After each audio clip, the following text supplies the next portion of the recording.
What's up guys, this is Cher talking, welcome back to my channel. On today's video, I will give you a review for the Romancing Festival Cordelia banner, the second part of Halloween, and probably a good time to skip. Let's go straight out to our SRS.xyz website. As you can see, Cordelia has a focus on STR, but very average status for everything else. Well, she has a very interesting skill that is support, called Bat Dance. It's fast and will buff all surviving allies STR intelligence, love, and charisma, so offensive status and then healing status. And can only be used once per battle, but then you can recharge.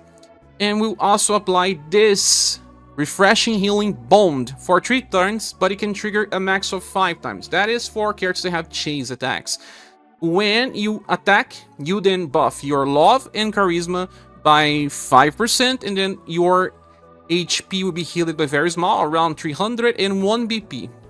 Well, I don't really like this. Love and Charisma, and the enemy can also buff break you easily right now in the game. The BP generation is nice, but it's just like a max 5 BP generated on this skill alone. And she can actually use this skill again because of her passives.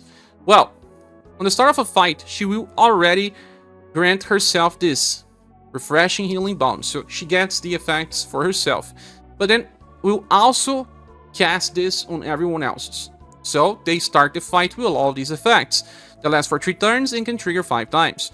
And then on the end of every 3 turns, she restores the usage of Bat Dance. So because the last 3 turns and every 3 turns you get another stock, it's nice because you can keep casting and then your character will be getting something. But the thing is, it's not a defensive buff, it's just an offensive and healing buff.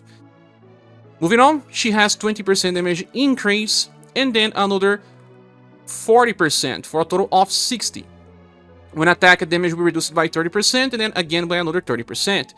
She also chases with Insight Needle, that is not really strong, it's just a C-power attack. And then she has a 50% chance to chase with Nuke, that is Sting. This is the same skill that she can use as command, and debuffing STR can be nice by 30%, but endurance doesn't really matter. And the skill has a chance, meaning that you will check your intelligence. And as a debuffer, 105% agility is okay, but not really stellar, meaning that she may fail to either be too fast or to have enough intelligence to debuff the enemy.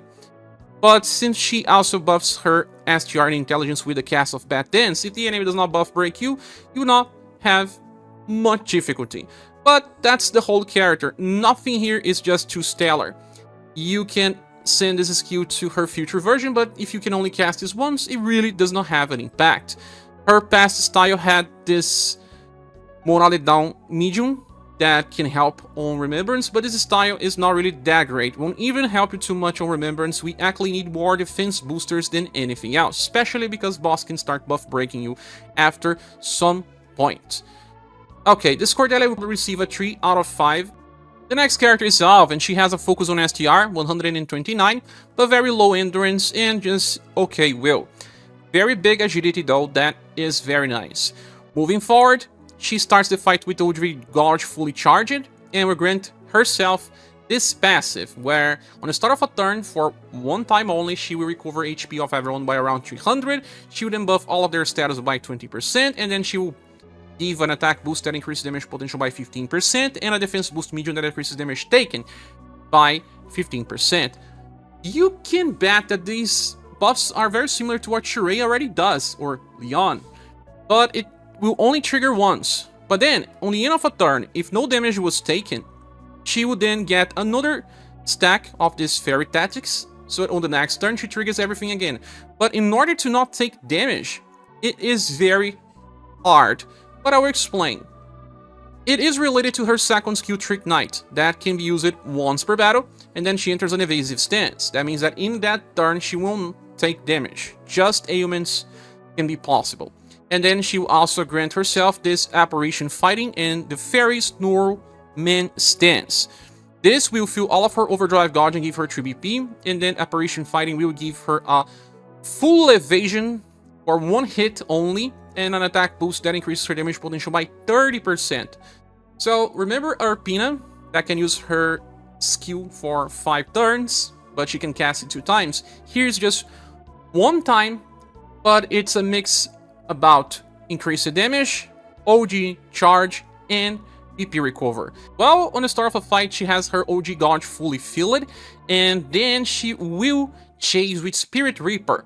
That is her skill number 3, 3-hit E-power attack that has a 37% chance to give evasion with each attack. Evasion for 1 time only and lasts for just that turn. So on average, let's say that you get at least 1. And if you are using this skill as command on overdrive, then you have 6 chances to give you an evasion. So that you can actually keep triggering that Fairy Tactics passive every turn. But that is not a guarantee, right? It's totally not. She still has chances to evade via something else. Intrinsic, she has 37% chance to evade all attacks if she is trying to resist. If she takes the damage, it will be decreased by 40%, and then we have here 20% damage increase alongside another 30 for 50% damage increase. But hey, when you start the fight, you also have the apparition fighting in Fairy Snowman stance from her skill already active. So you already have 1 evasion or 1 hit, and if you cast the skill on turn 1, you will then have 2 evasions per turn on the first cycle. And every 5 turns from the start of the fight, she will recover her Tricky Knight by 1. Okay, if you consider that you get extra 3 BP, and if you don't take any damage in that turn, you get another 4. She has 10 BP to keep using her skill number 3, Spirit Reaper. But it's still a lot of RNG. This character doesn't have much damage, she's just trying to apply the effects. But the thing is, these effects are really not that special. Remember, like I said, Shirei buffs all status for everyone. He already gives the attack and defense boost as well to everyone. He just needs all allies to be alive to keep casting. So, it is hard to justify using this character because she needs to protect herself from damage in order to trigger this, and the effects are not even that great. The cat has a very similar mechanic. If she does not take damage in the end of a turn, she will apply Chief Assistance for everyone for 2 times instead of just 1 time. This buffs all status by 15%, then an attack boost that will increase damage potential by 20%, and a defense boost that decreases damage taken by probably 35%. And if you manage to do this twice in a row, you stack all of these effects, something that does not happen with Alv. That's why Cat can be used in a much better way than Alv. Well, I don't think this is really useful. Her skill number 1 is just a free skill that can also buff STR, and her inheritances really don't make any difference.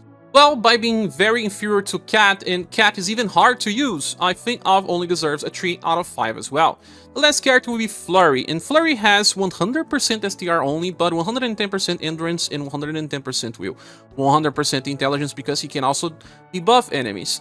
On the start of a fight, he will negate all hit and cold damage. That could be interesting, but he does not counter, sadly. When an ally is attacked, he has a 37% chance to over and reduce damage taken, and when he is attacked, he then buffs STR and will for everyone by 15%. This is okay right now, but in the future, characters will be buffing at least 3 or sometimes 4, like Bear already does, and like Final Emperor is already doing, and Julian to some extent. He starts the fight with the OG Gauge fully charged, and has a 30% cold attack damage increase, and that's it, nothing else to increase damage. But when attacking on overdrive, he would chase with Ice Pumpkin. That is his skill number 3. That grants himself this defense boost that decreases damage taken by 35%, lasts for 2 turns and can stack, and also will recover 1 BP when attacked. This lasts for 2 turns, so you can actually use this skill as command on overdrive and then have it stacked for more turns. But what do you actually get by just using this skill? Another usage of the same skill.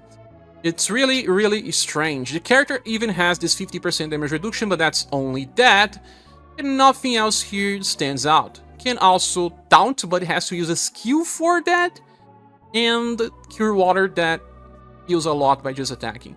From inheritance, there's nothing that really matters. He can revive people around, he can also debuff via Skull Splitter, but this is a very old skill, or even Bone Crusher that is also again very old. You can debuff Will if you want, and then paralyze and stun. Everything that is already covered by many other characters. Flurry is very terrible, and I think only deserves a 3 out of 5. Now, back to the banner image. Is this banner worth summoning for? No! I believe it's one of the worst banners of recent times, and receive a bronze minus, or the Wood award that every one of my Discord channel wants to see. That's your time. Okay. That is also just my opinion. You should skip this banner and wait for anniversary, unless you are a fan of the characters. Thanks so much for watching. I hope to see you soon in the next video. Bye.